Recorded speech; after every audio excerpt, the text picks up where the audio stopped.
Thanks for tuning in to the Mission Matters podcast, where we feature successful, mission-driven leaders committed to creating a positive change in the world. Our mission with this channel is to inspire other leaders by providing industry insights, new ideas, and inspiring stories from the pros. All right. Hello. Paul Fife here, host of this show where I interview business leaders heading up mission-driven organizations, always leading from the heart and making a difference in their communities and our communities. This episode is sponsored by none other than PGM, right there behind me if you're watching. And PGM is one of a few thousand organizations in the world that are a certified B Corp. To learn more about that, visit paulgregorymedia.com. I'm excited about today's episode because it's about an organization that's near and dear to my heart. I think I've been a member now for probably 5 or 6 years. With me is Rich Tatara. He is a retired business leader from Tellabs. He led their customer service team, spent 22 years there, and is now the current president of the Rotary Club of Naperville. Welcome, Rich. Thank you, Paul. It's a pleasure to be here. Well, it's great to have you too. Why don't you tell our listeners a little bit about yourself before we get into these pristine organization of the Rotary? Oh, thank you. Well, I'm a nearly 40-year resident of Naperville. Happened to marry a woman who was a Naperville native, who was an only child, whose parents lived here in Naperville. And so I spent many years in Naperville. The day I proposed to her was the day that leaving Naperville was not going to happen. So I'm very, very pleased to live in this community and enjoy all the amenities the community has to offer. And the community being Naperville, right? Yeah, Naperville, absolutely. Had a good career in the telecommunications business. Spent the last 22 years with those at Tellabs, helping to grow that business tremendously through the 90s and into the 2000s, and had an opportunity to retire perhaps a little early from there about 8 years ago. And in my retirement, decided there were other things I would like to do to continue to give back to the community. And one of those ways was to look at those organizations that provide great support for the community. And Rotary certainly was always in my crosshairs because it's well known in the community from things like Rotary Hill in downtown Naperville and so forth. And so I started looking at those different organizations and decided that I would join the Rotary Club of Naperville, which meets at noon, 12:15 at Maison Sabica on Thursdays here in Naperville, and have been a member since 2017. So I've been there a little over 6 years now, and have had a great time working with the folks there on the mission of Rotary. So what led you to what attracted you to Rotary, I guess, is the projects, I guess, that were they were doing in Naperville? Yeah, there's really 2 or 3 things. First, the mission of Rotary is a great mission, and I'll just read you the Rotary is a worldwide network of 1.4 million people of action who tackle the most persistent problems in our communities while building professional leadership skills through meaningful connection. So when you think about that, first, it's a global organization. And when I was at Tellabs, I led a global organization with people throughout the world and enjoyed traveling to many different countries of the world. And so one of the first things that attracted me was the global reach of Rotary and the fact that the Rotary Club of Naperville not only does projects here in our local community, but also supports projects throughout the world. And I in my work life supported projects throughout the world. And so I found that to be a great continuation of my personal interest in the global community at large. Secondly, it's an organization that is filled with business people, both working and retired business people. So the camaraderie that I had with people as a result of their business background and so forth always gave opportunities for discussions and topics in common. Like-minded, and then yeah. Lastly, and most important, I think it is the people. The people are just great people, very friendly, and very people that I have made great friends as a result of joining that organization and have extended my personal interactions far beyond what I had in my business life into many people within the local community. And That I have found to be a very rewarding thing, particularly as I transition from my international business world into a retirement kind of situation here in the Naperville community. So having those connections deeper into the community and wider, I think is a great thing for my personal well-being. Yeah, well, your personal well-being, and you kind of touched on something that's interesting, is not many organizations have that global reach, right? I'm thinking of maybe like a Chamber of Commerce or some other professional organizations where they may have ties to a state organization or ties to the National Chamber of Commerce.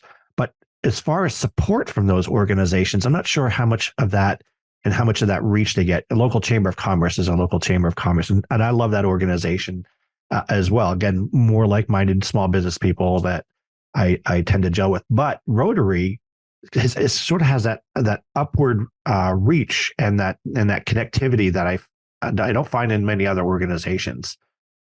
Yes, I think the distinct difference between us and the chamber, and by the way, we love the chamber. We're members of the chamber, and of course, we think the chamber does great and important things for businesses in our community. It's a great way for those organizations to network with each other and promote their businesses to each other. Rotary also does a similar thing in that we make business connections. In fact, that's how Rotary got started, was by a group of businessmen sitting around a round table. That's why it's called Rotary, in Chicago, of all things. But the key difference, I think, with Rotary compared to like the Chamber is a focus on professional connections and professionalism in general. Mm-hmm. Rotary has that additional ingredient of trying to take action on things. In fact, we call ourselves people of action because we want to try and take action on doing projects that support the community, more from, I'll use the word charitable, but it's not specifically charitable kinds of activities, but things that generally support the communities, both here locally and globally. For example, the very first Rotary project, when Rotary was started in the early 1900s in downtown Chicago, was to build a public toilet in the downtown city of Chicago. Okay. Hard for me to understand how people got by without public toilets before that time, but that was their very first project. And so that's sort of the difference between what we do in Rotary, where we do these projects to try and add a Rotary hill to a community, a park, or provide services for nonprofit organizations in the community, or even put on a parade like our club does. These are things that we do as people of action that perhaps a professional organization like the Chamber finds that to be sort of outside the scope of what they see as their set of activities. Yeah. Well, to be fair, I think they do a lot of charitable projects. I think it's just not necessarily in their mission. Yes, and it's clearly in our mission to do that, both locally and globally. We have a foundation that helps support global projects. And again, it's that global reach that I personally found attractive for the Rotary Club. But many of our members find it more engaging to be a part of the club for the local projects that we do as opposed to international. So it's got something for everybody's sets of interests, local community, global community. It's all about providing support in the world and taking action. Absolutely. Well, I'm going to lead you a little bit here because we're talking about Rotary and people of action and doing all of these good works in the community, both locally and globally and regionally, of course. What is Rotary known for? Well, one of the most signature events that we support globally is the eradication of polio. In the 1980s, polio was still endemic throughout the world, while in the U.S., the vaccines had been promoted to a great degree, so it wasn't quite so present here in the U.S. It was still very present around the world, and Rotary took on as a project the eradication of polio in the world. We paired up later with the Bill and Melinda Gates Foundation, who helped in that project tremendously. And we have been successful in promoting vaccination programs throughout the world, leading to now the instance of wild polio virus being down to less than 10 cases in the entire world, today relegated to sort of the backcountry of Afghanistan and Pakistan. But we've been able to eradicate polio from continents, from the entire continent of South America and the entire continent of Africa, which is just amazing. Billions of people have been Really amazing. Vaccinated. And so that has been perhaps our biggest signature program. And we hope to push through in the next year or two through completely eradicating the wild polio virus from the face of the earth. Nice. And what a signature program, right? It's been a great program. But believe it or not, polio is so contagious that it takes a tremendous amount of vigilance to make sure that the polio virus doesn't get out. Continued vaccinations throughout the world. All it takes is one little outbreak, and suddenly that disease can just transmit tremendously fast. So it is still a very major program, and costs literally hundreds of millions of dollars a year to continue the vaccinations around the world to ensure that no child has to go through this paralyzing disease and live with the consequences for the rest of their life. So we will continue that vigilance until it's been eradicated completely for 3 years before it's fully declared no longer a presence in the world. Wow. Such a great program. And such an impact that program has made, talking about eradicating it from whole continents. Yeah. Well, Rich, as a leader, there's challenges that you face both in your previous career and your role as current president of the Rotary. Let's talk a little bit about those, because this is a podcast that is about leaders for leaders.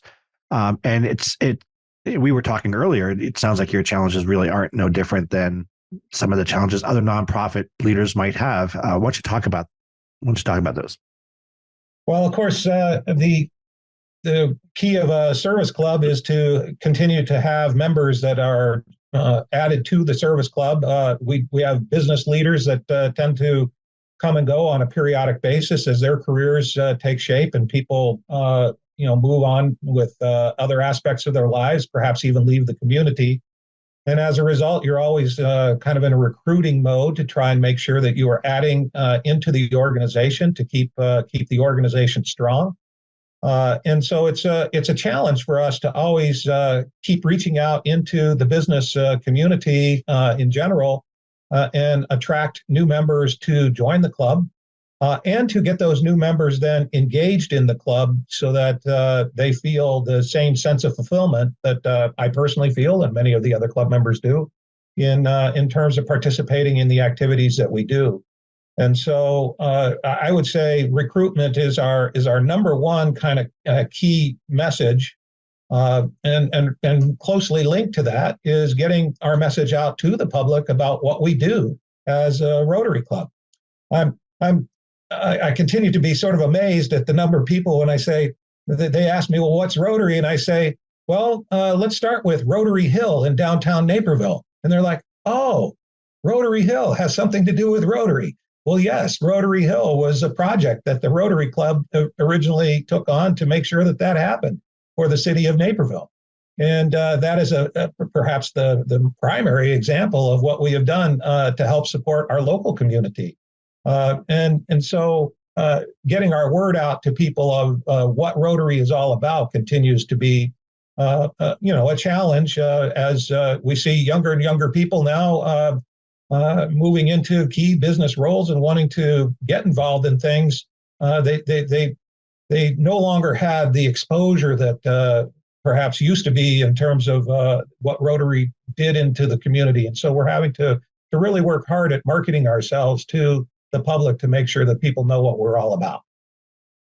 Right. I mean, I guess we were to parlay that to, a typical nonprofit. Nonprofits are always looking for volunteers, right? And as Rotary looks for members, they're really volunteers, right?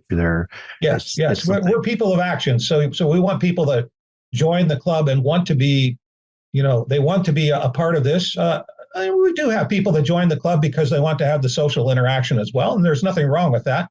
But we work hard to try and make sure that they find the right way to engage in the activities that we're doing, according to their ability and desire to support. one of the things that we do with our new members is we ask them early in their membership to attend a board meeting.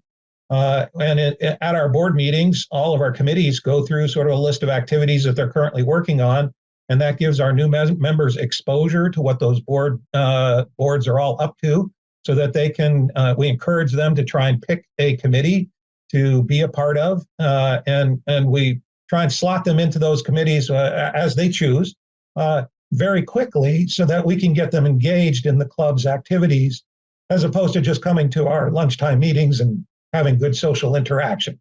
That's all important, but we also want them engaged in the committees and engaged in what we're doing in some form or another, so that they can start contributing to the volunteer activities that we do, either locally or globally.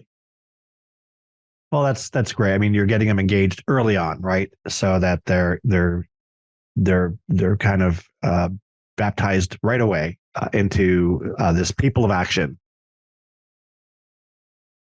I think would be the best Absolutely. way. In fact, I remember when I went to my very first board meeting, one of the folks that led the foundation committee, which is the group that works to try and help make sure that our club supports the polio activities and so forth. He was making a presentation to the board, and he said, "Oh, I could use a couple of more committee members." And so I raised my hand and said, "Well, I'm available." And I joined that committee and had a great time with that. And a couple of years later, they asked me to lead that committee. And that eventually led into my opportunity to take a greater leadership role in the entire club, which for us actually is a 3-year process. Once you get nominated to take on a presidential role, you don't do it right away. You get elected literally 2.5 years before you actually start your presidency, so that you can have a full opportunity to understand everything that the club is doing, because we are involved in many, many different activities. And it takes a while to really understand all of those different activities, so that you can make sure that you have a good understanding of how the club operates. Yeah, it's a good opportunity to wrap your head around everything that the club does, because it does do so many things. Just the Rotary Club of Naperville itself. And I think there's 4 clubs in Naperville. Yes, there are four Rotary clubs in Naperville. We are the original club, and we meet at 12:15 on in the afternoon on Thursdays in a lunchtime meeting. But there is a Sunrise Club that meets at 7 a.m. on Fridays. There is a downtown club that meets at 4:44 in the afternoon. We sometimes call them the 444 Club. And they, I believe, meet on Wednesdays, if I remember right. And then we have an after dark club that meets at 7 o'clock in the evenings. So as we like to think of it, if you would like to get involved in Rotary, no matter what your schedule looks like, there should be a time of day meeting that you can get involved in one of these Rotary clubs. We all share the same mission of Rotary International, and we all have similar projects and aims, but we do all operate more or less independently as independent clubs, but we're friendly with each other and keep up with what each of us are doing. Right. And then how could people get in touch with the Rotary on the web? Well, they could go to rotaryclubofnaperville.org. That's Rotary Club of Naperville, all one word, .org.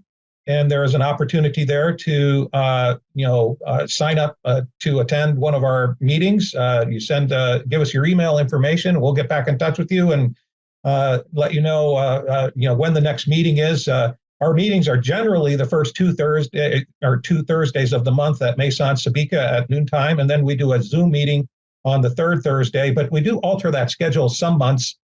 Slightly due to holidays and so forth. So, we would like to get in touch with you and let you know what that current schedule is, so that you could have a chance to join. We are very open to all people of all backgrounds and interests to join.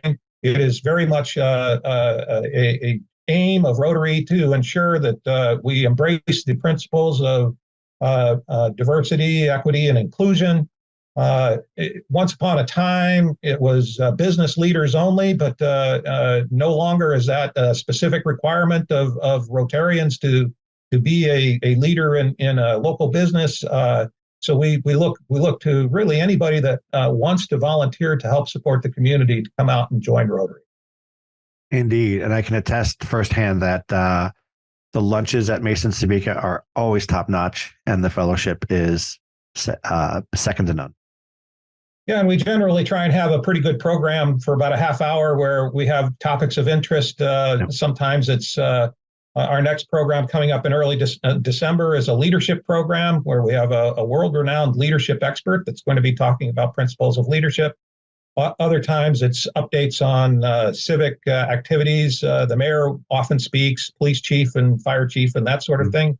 And then, other times it's topics of interest to Rotarians and environmental, women, maternal health, other causes that we generally support. So a mix of different topics. So it makes for a good variety and a great lunch. Well, Rich, I appreciate you coming on and talking about Rotary and your leadership. Speaking of leadership, actually, any pearls of wisdom that you'd like to share with other leaders, maybe about your style, leadership style? Well, I found it a very interesting situation when I took over as president. I had a lot of people come to me and say, "Well, would it be okay if our committee does this or if our committee does that?" And I'm like, I used to run my organizations with giving my leaders of my organization a fair degree of flexibility in terms of what they wanted to do with their teams, as long as they kept within the bounds of the mission of what we were trying to accomplish as a business. Their latitude was quite wide, and I was really just kind of organizing across them and not specifically dictating to them or leading them. And I found that when I took on the club leadership, people were sort of afraid of doing things without me giving approval. And I look at it completely differently. I say, as long as you are within the bounds of the mission of Rotary, please get your committee to act on things and take initiatives and start new programs and let me know about them. But don't ask for my approval per se. Just make sure that you organize them, because I'm not here to approve. I'm here to coordinate across with the other committees and the other things that the club is doing. And sure, support. If there's something that looks like it's completely out of bounds, I'll let you know. But don't necessarily. You don't need my approval to decide on doing a community project. Nice. Well, you're empowering people, right? And you're giving them room to be autonomous in their decision-making process because they're empowered. So that's a great leadership style, especially when they have a compass of what the mission and vision is of Rotary and having that common goal. Yes. I'm sure that is very much appreciated. And it's a lot of fun too. Yeah, okay, I would imagine it would be, right? So you're not necessarily have to be in the weeds all the time. So I think you've said it all, Rich. Thank you for stopping by on the program, and just appreciate your time and your talents. Well, thank you, Paul, and we certainly appreciate the PGM organization, as you've been great supporters of Rotary as well. So thank you. Our pleasure. Our pleasure. Well, all right. Till next time, everyone. Thanks for joining us. Thanks for listening to the Mission Matters podcast. We'll see you again next time, and be sure to click subscribe to get future episodes.